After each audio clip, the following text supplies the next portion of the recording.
inconsistencies, we want to cover those with mud in our second coat. So then we move on to our third coat, and some people refer to this as a level 5 finish. So you can see I've applied mud on the entire surface of the ceiling just to really blend everything in nicely. So our first coat, you're going to want to let it dry for at least a day. When you're touching your mud, that's how you can tell it's dry. Obviously, if it's pushing, it's still wet. So our second coat, sometimes you can get away with a thinner coat, so you can only leave it for a few hours, and then it's dry and ready to sand. And your third coat, very important, an entire day, I'll usually leave it just to make sure there's no moisture left in my walls, because once I paint it, that's our final stage, and we only have one more try to make sure our walls look perfect. So now that we've been moving on to sanding, I like to use just a normal sanding block. You can also buy a pole sander, which is a little bit longer, more room to work with.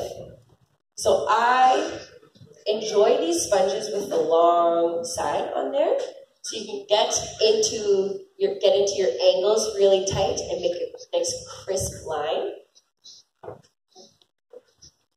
And always wear a dust mask when you're sanding. Very important that you're always wearing a mask. Different types of pole sanders. We have a wide head. There's also the thinner heads that you could use. That's what happens at the end of sanding day. So the mask that I was using this day wasn't great because I still got sand up my nose. So you gotta be very careful with that.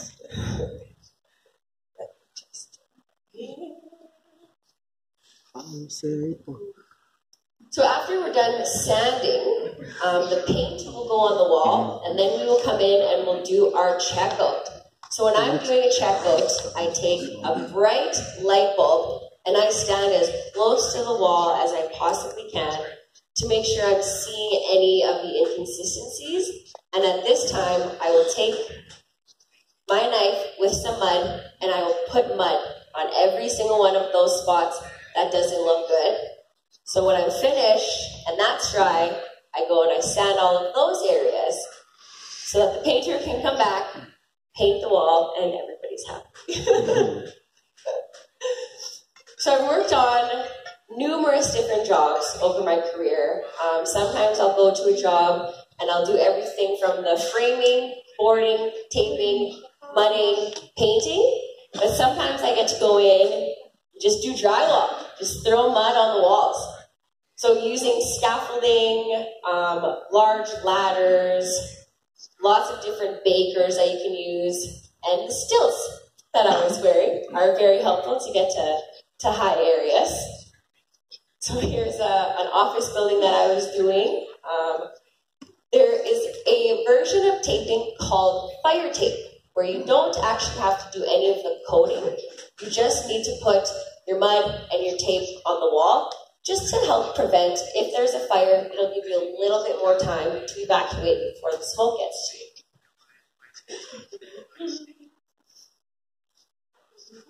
I do various basement suites. It's very common in Canada for a homeowner to live at the top floor and then rent out the basement underneath their house. So a lot of the work that I get to do are rental suites, do a lot of those.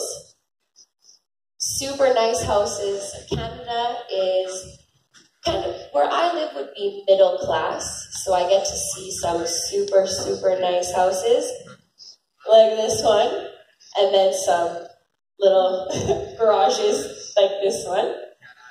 So in Canada, weather is a big issue. Sometimes it's extremely cold, sometimes it's extremely hot, but I feel nothing can stop us. In Saskatchewan, we just keep going.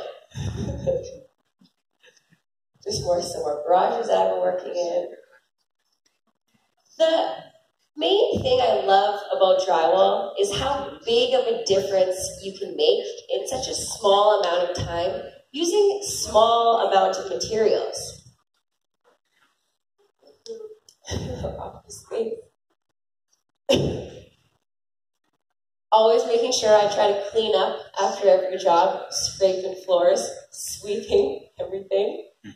This was a job where a homeowner had attempted to tape his own garage. And you can kind of see how the lines are a little shaky, and they're not that great.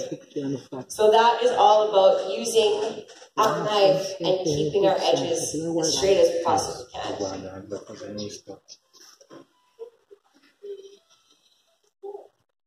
There is just endless possibilities on what you can do with drywall. It is used in so many different places, so many different buildings.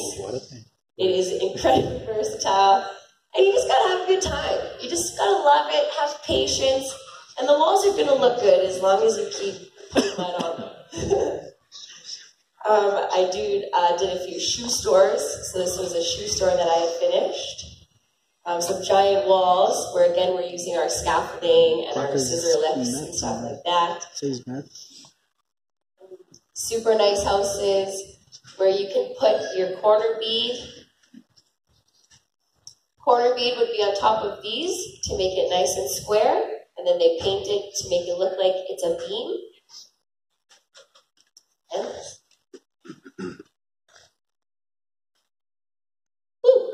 Another setup of scaffolding on the special stilts.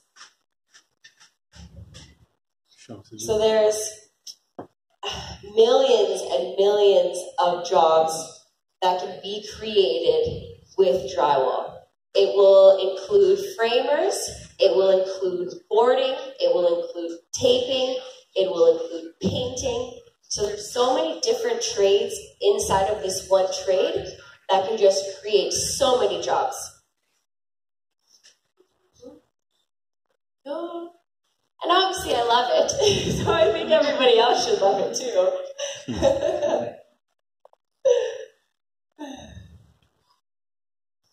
So many jobs. It's like a walk down memory lane. So that's basically the beginning of starting to do some drywall. So you put your board on the wall, put your tapes on the wall, smooth everything out nice, give it a little kiss at the end, and you're done. Thank you. Okay.